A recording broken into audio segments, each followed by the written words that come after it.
Offensive balance and depth helped the Timberwolves get a much-needed victory on the road at Denver on Sunday afternoon. We'll break it all down next.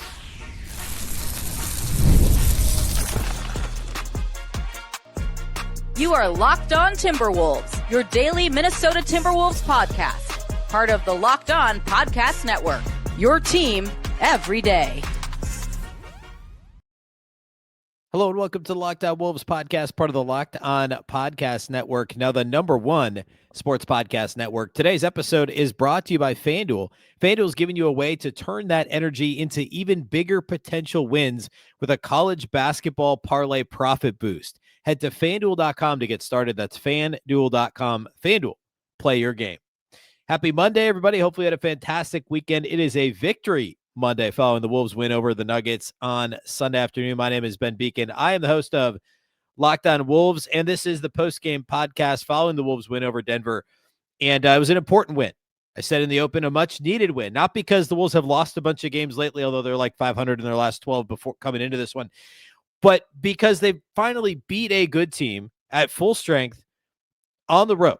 Right? Like it's been a little while since this has happened. We all know the Wolves can do it, and it doesn't certainly doesn't solve the playing to the competition piece of things, but it's certainly an important, we'll call it box check, right? We know that the Wolves can beat good teams like this, and now they did it, and they did it in a unique way. And what I mean by that is the Wolves had a very balanced offense. We'll get into this here in just a minute. We'll talk about how Ant handled the unique way Denver, not that unique, but the specific way that Denver tried to defend him.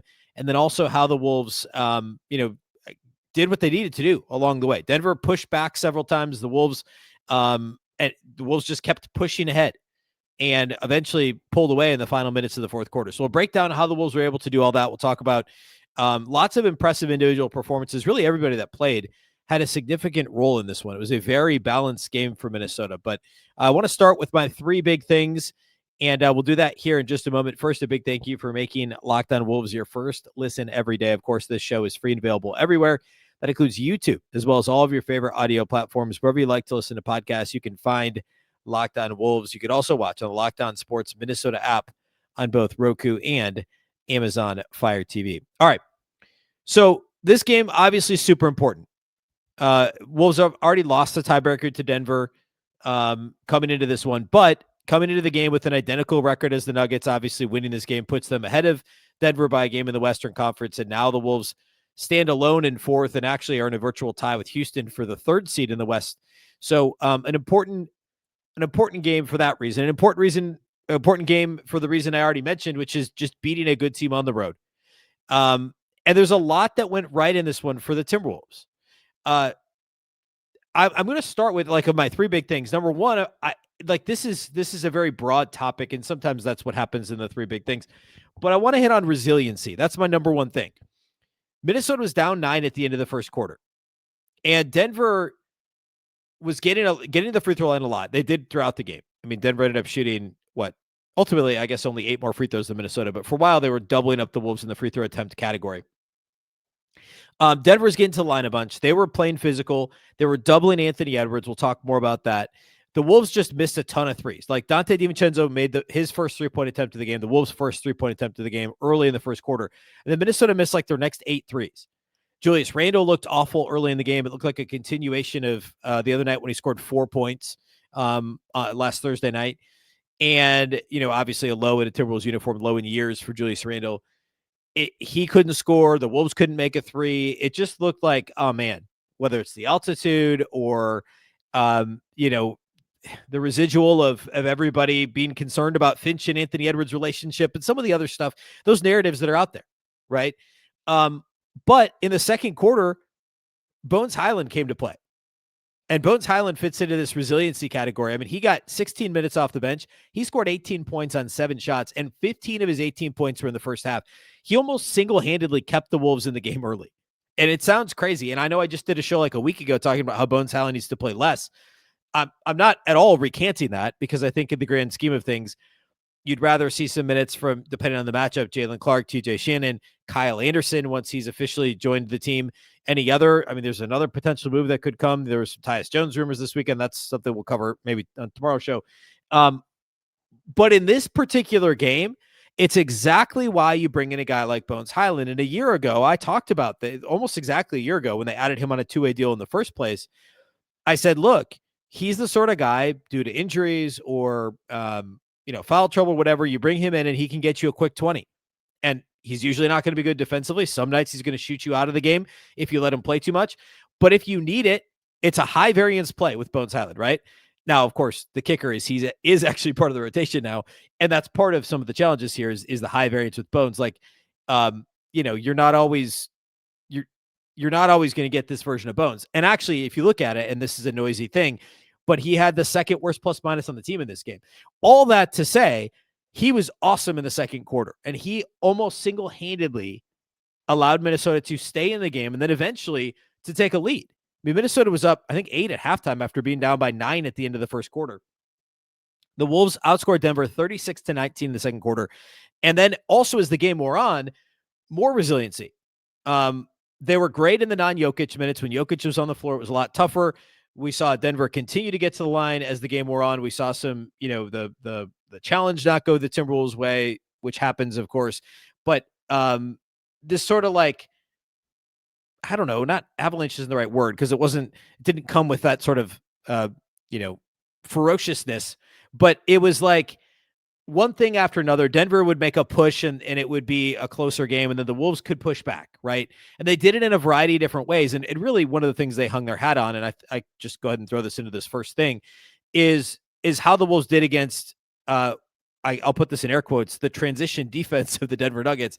The Nuggets have one of the worst defenses in the league, and it's been like bottom 5 over the last month, 6 weeks or so. And they've been bad in transition all season. They also turn the ball over a lot, which is not a recipe for success. And that, for the way that this version of the Timberwolves plays, which is very fast, that is a very good thing for the Wolves. And sure enough, Denver turned it over 14 times. They gave up 22 points on those 14 turnovers, which is a huge number.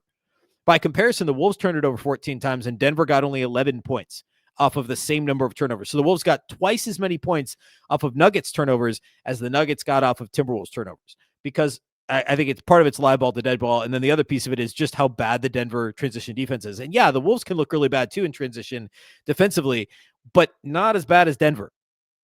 And that was a huge piece of this. And that fed into the Timberwolves being able to push back with some runs of their own. And again, that point of resiliency.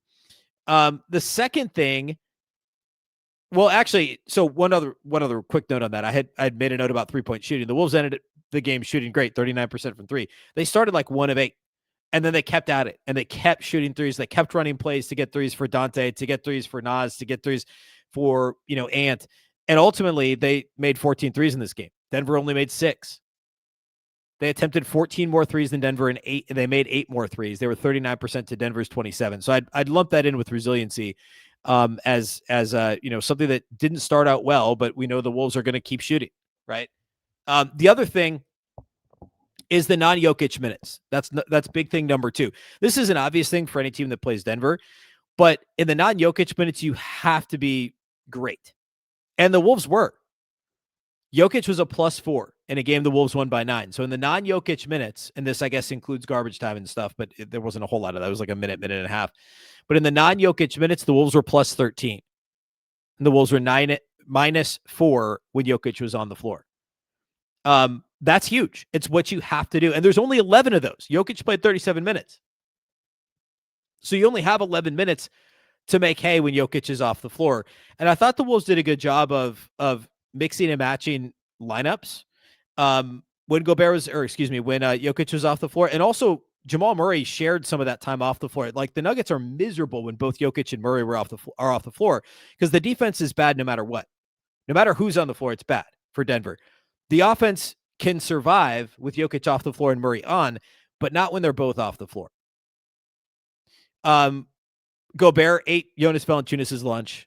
Valanciunas got the flagrant 1 for the elbow on Dante DiVincenzo. Was a -15 in 10 minutes. Gobert was really good in this game. I thought he competed. I know he got dunked on. That happens when you actually challenge shots instead of just let guys have free runs to the rim like some bigs do to try and avoid getting dunked on. Gobert was really good, and I thought he was great in the non-Jokic minutes. Like, I get it. He doesn't guard Jokic great one-on-one. He just doesn't. I mean, first of all, not many guys do, although Karl-Anthony Towns does, weirdly enough. but I thought he held his own when given a really impossible assignment. And I mean, ultimately, Jokic turned it over 5 times, and he still got his 35, 13, and 9, but the Wolves won the non-Jokic minutes by 13 points, and that's how you beat Denver. What are you going to do with Jokic, right? I thought the Wolves handled that about as well as you possibly could. I have my third of 3 big things, a couple more things to hit. We'll close by talking rotation and individual studs and duds. We'll do all that here next. Today's episode of Locked On Wolves is brought to us by our friends at Betterhelp. This episode is sponsored by Betterhelp. March is a time to celebrate women, especially around International Women's Day, and to recognize just how much they carry at work, in relationships, in families, and in all the unseen roles they step into every single day. It's easy to celebrate women's strength, but it's just as important to make space for their emotional well-being, and therapy can be one way to do that. My mom, obviously, is an important piece of my life, as many people's moms are. And, you know, she supports everybody. Like, she did everything for me growing up. She did everything for all my siblings, and, you know, always, you know, balanced every piece of our lives as a family. And that's huge. And now my wife sets the same example for our kids. And look, they both deserve support too. And therapy can help create balance and offer a space to focus on themselves. With over 30,000 licensed therapists and more than 6 million people served worldwide, BetterHelp makes getting started simple. You fill out a short questionnaire, they match you with a licensed therapist, and if it's not the right fit, you can switch at any time. Your emotional well-being matters. Find support and feel lighter in therapy. Sign up and get 10% off at betterhelp.com/lockedonnba. That's BetterHelp, HELP.com/lockedonnba.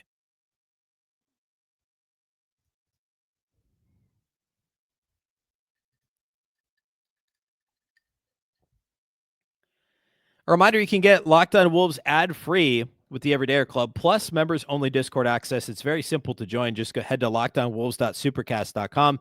And again, ad-free Locked On Wolves, plus in the Discord chat, we have a great time. I'm in there daily talking all things Wolves. There's a few of us in there that are very active, so be sure to join at lockedonwolves.supercast.com. All right, my third of 3 big things. We talked already about the resiliency of the Wolves, in a number of different factors, answering back the Nuggets runs, the 3-point shooting, overcoming that, winning the 9 Jokic minutes. And then the third thing is the overall balanced offense. And I would argue the balanced finish to the game. So the box score stuff is obvious, right? So only 8 guys played, and we'll talk about the rotation here in a little bit. Only 8 guys played at all for Minnesota. They had 6 of the 8 guys score in double figures. Everybody scored at least 7 points for the Wolves. Minnesota had 33 assists on 46 made field goals, which is a really nice ratio for comparison. The Nuggets, who are, you know, pass the ball a ton, they obviously turn it over a lot too, had 21 assists on 41 field goals. So they were 21 assists on 41 field goals. The Wolves had 33 and 46 field goals. So a well-balanced offense, ball was moving, etc. Ant led the team with 21 points. Their 4 leading scorers were Ant with 21, Jaden McDaniels with 20, Bones Hyland with 18, and Donte DiVincenzo with 17. A very balanced offense. And honestly, like early in the game, we talked about Bones Hyland. He was awesome. He carried the offense in the first half.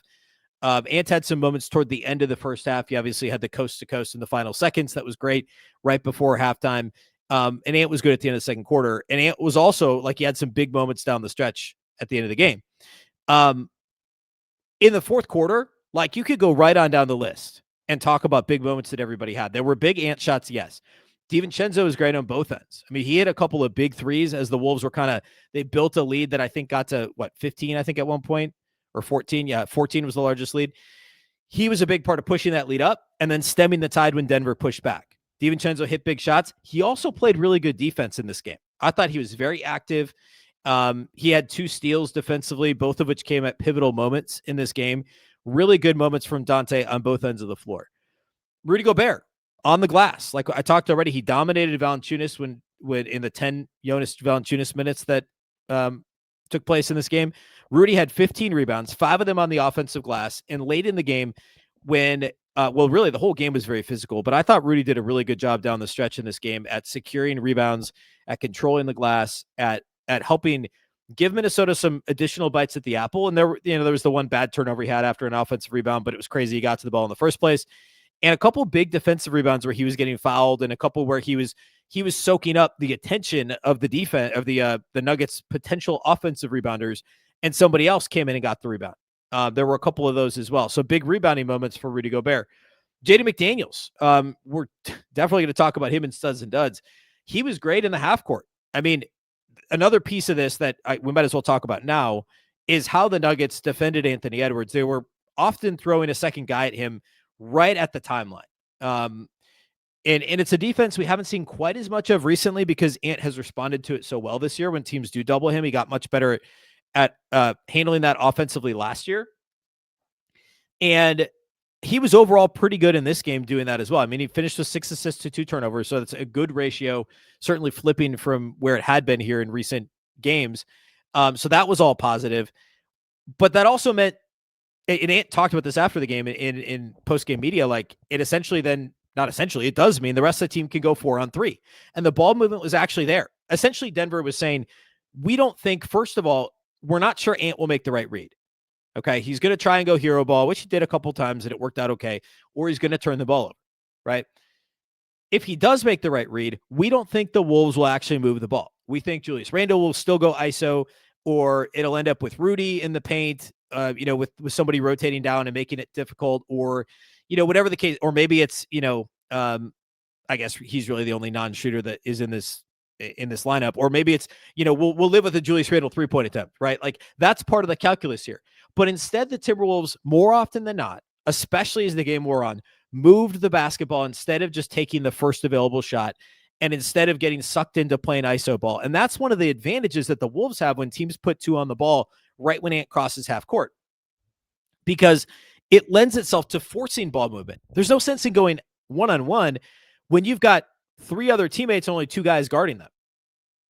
And yes, the Wolves have had issues with that, but if you're doubling Ant immediately and not simply trying to, show him a second defender on a ball screen or try and trap the ball there, then it forces Minnesota to move the ball earlier and more often in a half-court possession. And so getting back to the guys who played well down the stretch, like that gave Jaden McDaniels some great opportunities.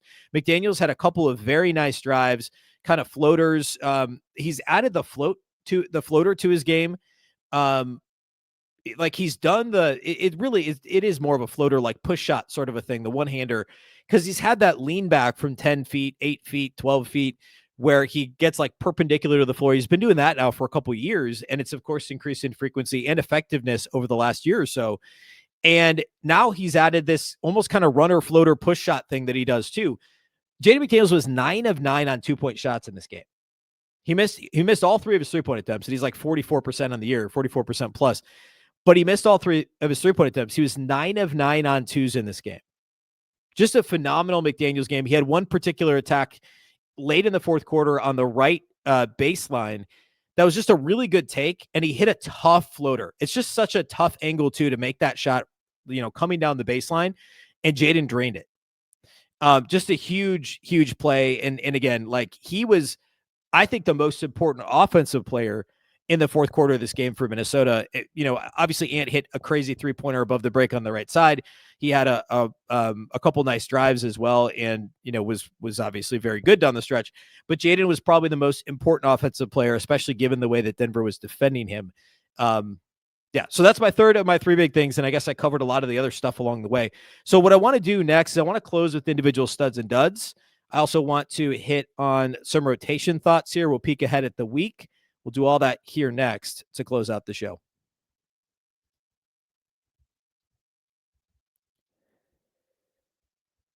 Today's episode of Locked On Wolves is brought to us by our title sponsors at FanDuel. College basketball is nonstop. Big games, tight spreads, momentum swings every single night. From early tip-offs to late-night West Coast shootouts, there's always action on the board.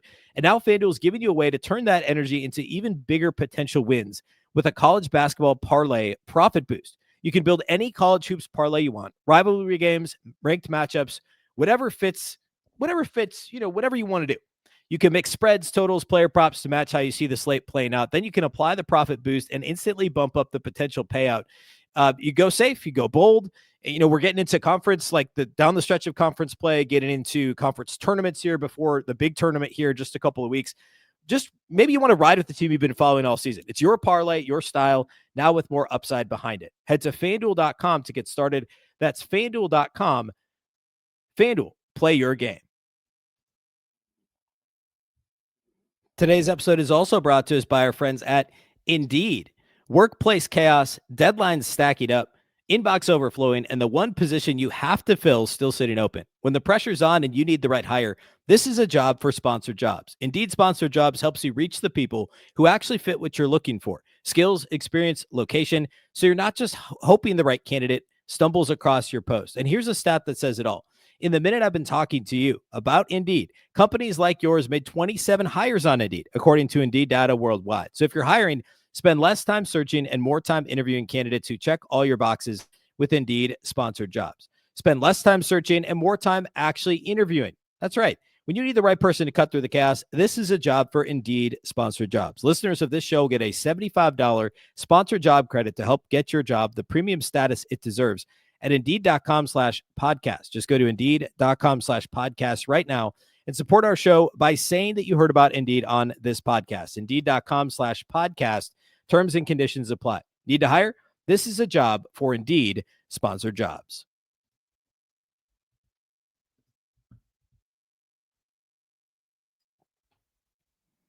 All right, let's close with studs and duds. I really don't have any duds, I guess, spoiler alert for this one. Everybody played well, like legitimately. I talked already about the balanced scoring. Everybody was like really 40% or greater from the field in this game. Everybody shot the ball well overall. Nas was 1 of 5 on threes, but again, like had a couple of really big plays in transition late in this game. He had some tough moments defensively, I thought. Got blown by a couple times, some off-ball moments that weren't great. But just that surge, he scored a little bit right away when he got on the floor in the game, and then he had a surge late as the Wolves were kind of sort of trying to put the Nuggets away in the fourth quarter. So I thought Nas was good too. Like there was really nobody played poorly. So I'm just going to pick 3 studs. Got to go with Anthony Edwards. I thought he handled the Denver defense well. We talked about what he did late. We talked about him getting off the ball when he was able to do so, getting the Wolves into their offense. I think that it was pretty judicious decision-making from Anthony Edwards. So I thought he played well. 21 points on 9 of 19, 3 of 9 on threes. He missed his only 2 free throw attempts, which were late with the Wolves up 9 or 10 with a minute and a half or so left. So not a huge deal, but weird also. He didn't get to the line until then. 6 assists, 2 turnovers for Anthony Edwards, 3 rebounds, 1 steal, 2 blocks. So also to turn in 3 stocks is really nice. So 21, 6 and 3 with 3 stocks for Anthony Edwards. And again, handled the pressure that Denver gave him very well in this game. Jaden McDaniels, 20 points, 9 of 12, 9 of 9 on twos, 3 assists, 1 rebound, 2 steals for Jaden McDaniels. And I thought he was good defensively. This was just, we had talked about Jaden already. I thought he was very, very good in this game. My third stud, I don't know, like Dante was really good. Bones Hyland was really good in the second quarter. I got to give it to Dante because I thought overall he put together, like obviously he played 20 more minutes than Bones did, 36 minutes to 16, but I thought he played a more complete game. I thought he was really good defensively. I think he was really good very early in the game and very late in the game. And, was probably an overall bigger contributor to the body of work that is the game, if you will. 17 points on 10 shots. All 10 of his shot attempts were threes. 5 assists, 3 rebounds, 2 steals from DiVincenzo. Bones, again, very good. Not taking anything away from Bones. And honestly, if he doesn't go nuts in the second quarter, this may not be a victory Monday, right? Like that, it could have gotten real ugly there if Bones doesn't go off when he did, because the Wolves offense was kind of stuck in mud at that time. So 18 points on 7 shots for Bones, 6 of 7 shooting, made all 3 of his threes, 3 of 4 at the line, 2 assists, 2 rebounds, and no turnovers, which is huge in 16 minutes from Bones Hyland. Like I said, no duds. Other notables, Desumi was good, did some extra stuff in this game, ran the floor very well. That was good. We talked about Nas. We talked about Rudy.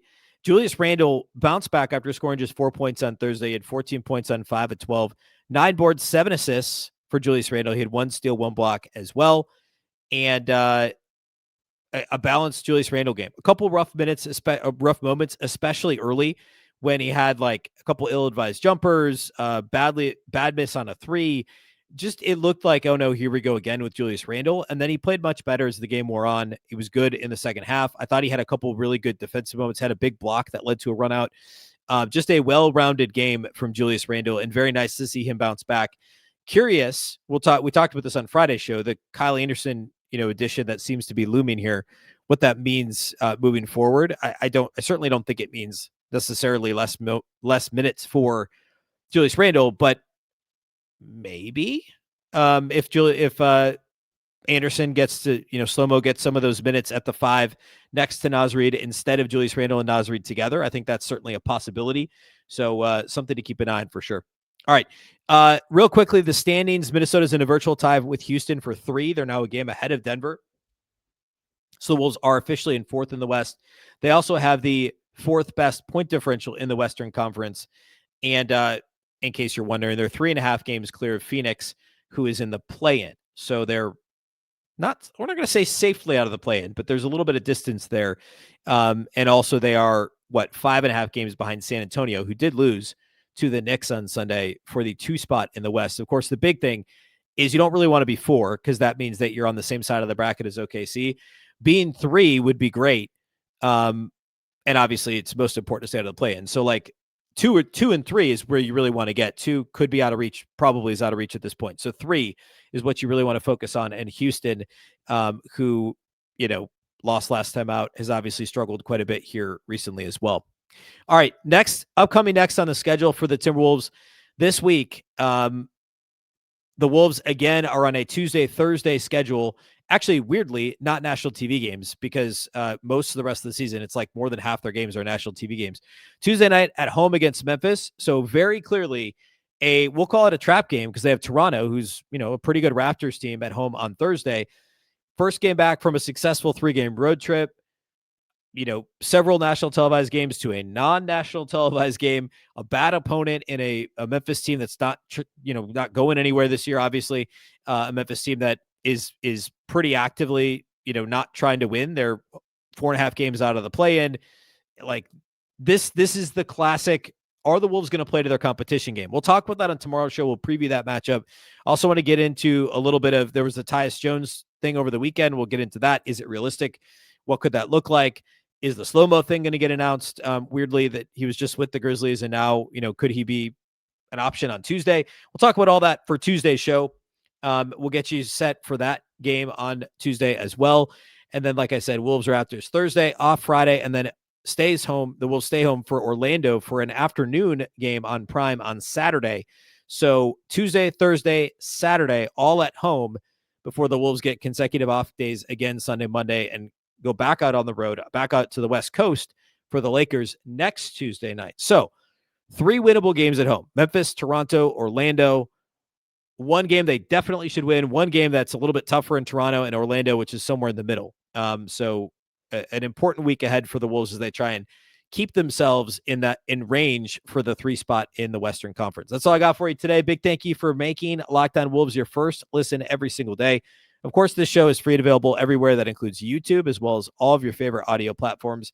Wherever you like to listen to podcasts, you can find Locked On Wolves. You can also watch on the Locked On Sports Minnesota app on both Roku and Amazon Fire TV. A reminder that if you never miss an episode, the Everydayer Club is built for you. Get Locked On Wolves ad-free, plus members-only Discord access and more. Head to lockedonwolves.supercast.com to join the club. If you're watching on video, we'll send you to the first ever 24/7 National NBA YouTube channel after this episode on audio. Make sure that you make your second listen NBA Game Night on Locked On NBA. Of course, Locked On Wolves is also part of the very same Locked On Podcast Network. Remember, the Locked On Network is your local experts on all the biggest stories. Once again, I'm Ben Beecken. This is the Locked On Wolves podcast, and we'll catch you next time.